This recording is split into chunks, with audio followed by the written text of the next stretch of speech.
Olá a todos, estamos iniciando mais um vídeo aqui no canal da Igreja Luterana de Interlagos. Quero conduzi-los na continuação da nossa reflexão e do nosso projeto Confissões Luteranas para hoje. Estamos estudando os mandamentos de acordo com a explicação de Lutero no Catecismo Maior. E hoje chegou o momento de falarmos do sétimo mandamento. Você se lembra qual é o sétimo mandamento? Acertou quem disse: não furtarás ou não roubarás. Claro que existe uma diferença de sentido aí no termo, mais no emprego jurídico dessas palavras, mas na semântica mais coloquial sabemos que acaba que essas palavras são empregadas de uma forma semelhante ou até mesmo como sinônimos. Não furtarás ou não roubarás. Será que nós temos dificuldades em seguir este mandamento? Talvez esta pergunta possa pegar algumas pessoas de surpresa, porque eu digo assim para vocês: dois mandamentos aparentemente são muito fáceis de seguirmos e de cumprirmos do ponto de vista de algumas pessoas que não têm esse entendimento aprofundado dos mandamentos. O quinto e o sétimo. O quinto mandamento fala: não matarás. Então alguém pensa: eu nunca matei ninguém, eu nunca transgredi este mandamento. Mas nós já vimos lá na explicação do quinto mandamento que não é simplesmente não matar. Se nós odiamos alguém, nós já estamos transgredindo o quinto mandamento. De uma forma um tanto quanto semelhante, nós estamos agora diante do sétimo mandamento e podemos pensar: se eu não roubo ninguém, se eu não furto ninguém, eu cumpro esse mandamento, certo? Mais ou menos. Porque não é simplesmente surrupiando algo de alguém, do meu semelhante, que eu vou descumprir este mandamento. E Lutero procura aprofundar exatamente este mandamento. Vejamos algumas das suas afirmações. Lutero diz o seguinte: os bens temporais ocupam um lugar que vem logo após a própria pessoa e a pessoa do cônjuge. Deus quer proteger também a estes. Ordenou que ninguém subtraísse ou reduzisse o que é do próximo. Então, claro, como uma introdução, ele está continuando a explicação depois do quinto mandamento, depois do sexto mandamento, o que Deus resolve proteger da gente? Os nossos bens. Então Lutero diz que furtar é um vício amplamente difundido e muito comum, mas muito pouco se repara nele e atenta para esse vício, que já ultrapassa todas as medidas. Se fossem enforcados todos os que são ladrões, mas que mesmo assim não querem ser chamados por este nome, o mundo em breve ficaria deserto e haveria falta de carrascos e de forcas. Ou seja, o que Lutero está dizendo? Que tem muito mais ladrão, que tem muito mais gente que subtrai o que é do outro, do que nós podemos imaginar. E aí nós podemos pensar: mas como assim?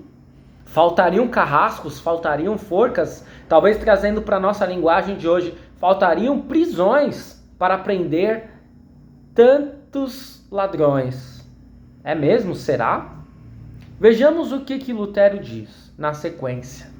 Se, por exemplo, um empregado ou empregada é infiel nos deveres domésticos e causa prejuízo, ou então permite que isso aconteça quando poderia tê-lo evitado, ou se esse empregado ou empregada, por preguiça, descuido ou maldade, deixa de cuidar dos bens e os desperdiça para vexame e aborrecimento do patrão e da patroa, fazendo isso de propósito, esse empregado pode subtrair em um ano 30 ou 40 florins e até mais do que isso.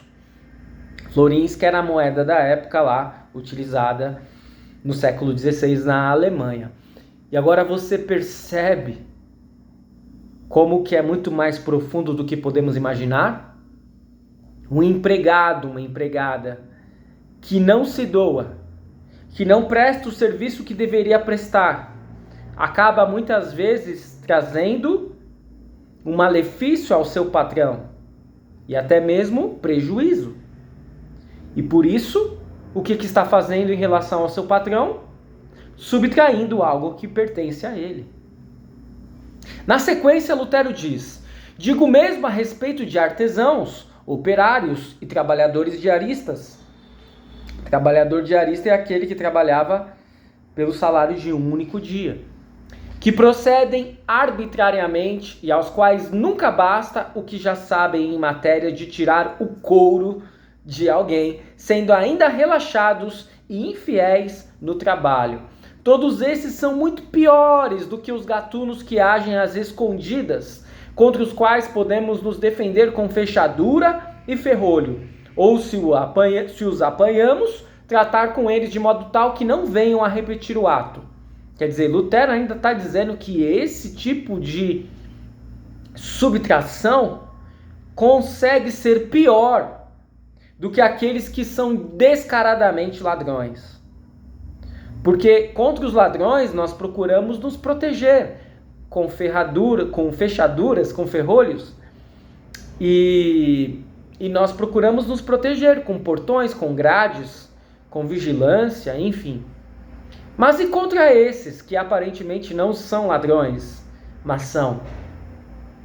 Além disso, também no mercado e no comércio ordinário, a mesma coisa anda em pleno vigor. Um defrauda publicamente o outro com mercadoria, medida, peso e moedas falsos, e o prejudica por meio de tapeação, manhas refinadas ou hábeis subterfúgios. Por exemplo, eu vi recentemente uma notícia, e ela vem dos Estados Unidos, que alguém comprou em um desses mercados livres da vida, pela internet, uma furadeira. E aí era um conjunto bonito, né? Várias peças diferentes dessa furadeira. E ele recebeu em casa. Aquilo que ele comprou? Não, mas recebeu algo. Quando ele foi abrir, ele descobriu que o que ele tinha comprado era apenas um pedaço de papel com a foto da furadeira. E aí os comentários lá eram dos mais hilários possíveis. Havia alguém lá que dizia: agora é só recortar. Vejam a que ponto. E muitas vezes não é tão descarado assim. Se nós vamos a um açougue e pedimos uma carne de primeira e recebemos uma carne de segunda, nós estamos sendo roubados. Se nós de repente vamos ao mecânico e existe um serviço pequeno a ser realizado no carro que talvez custasse 50, 100 reais, e aquele mecânico, ele é honesto, ele vai fazer o serviço que lhe cabe. Mas e se ele não for?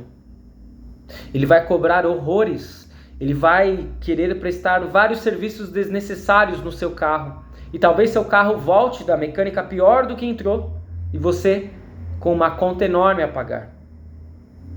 E assim nós poderíamos ficar aqui o resto do dia falando e citando exemplos de como muitas vezes as pessoas querem se dar bem em cima dos outros. No comércio, isso é muito claro.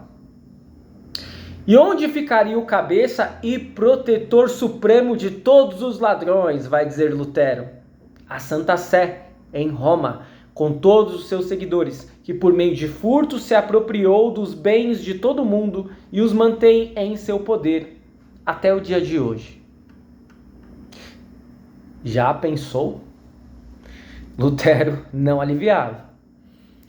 E claro que nós não vamos sair por aí atacando a Igreja Católica Romana ou outras denominações de uma forma gratuita, mas nós sabemos que também muitas vezes igrejas também subtraem e tiram aquilo que não lhes pertence.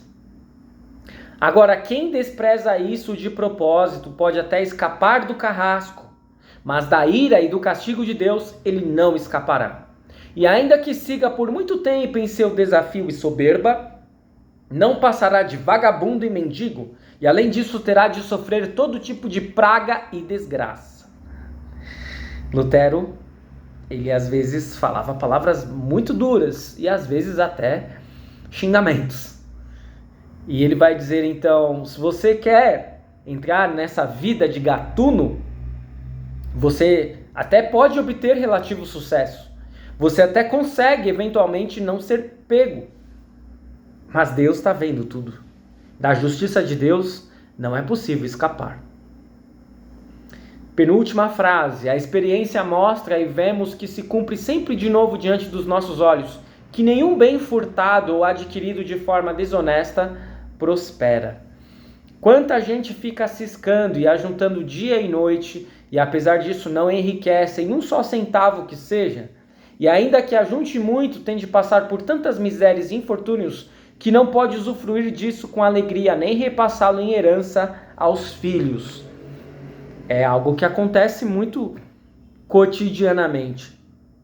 Bandidos, eles precisam lavar o dinheiro, eles não podem usufruir daquele dinheiro roubado deliberadamente, de uma forma clara, como quem ganha dinheiro honestamente. Ele precisa esconder, ele precisa camuflar aqueles ganhos.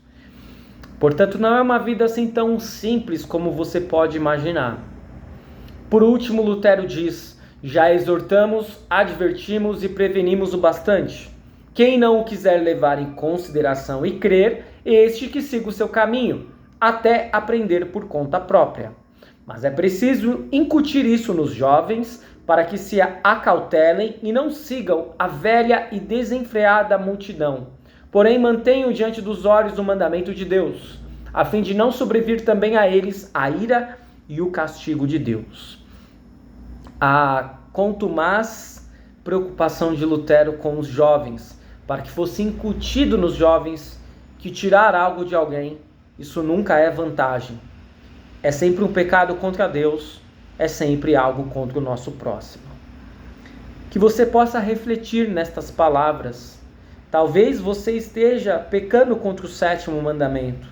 Se você trabalha e cobra além daquilo que deveria cobrar pelo seu serviço, por um produto, se você trabalha para alguém e não faz todo o trabalho que deveria fazer, se você eventualmente não vive a vida de uma forma honesta, como Deus gostaria que você vivesse, há tempo, arrependa-se, viva em novidade de vida, procure fazer o que é direito, e mesmo que isso seja mais difícil às vezes em nosso mundo, parece que em nosso mundo, muitas vezes quem faz errado parece estar certo, parece se dar bem, mas isso tudo é ilusório. E o bom é saber que nós estamos prosseguindo no caminho de Deus, podemos descansar com a nossa cabeça tranquila no travesseiro, sabendo que Deus nos protege, que Deus está conosco. E claro, nós não somos perfeitos, nós vamos errar, mas não vamos fazer isso de uma forma deliberada. É isso por hoje, espero que você continue seguindo o nosso canal, curta, comente e compartilhe, que este vídeo tenha feito sentido para você. Fique na paz do Senhor. Até o nosso próximo vídeo.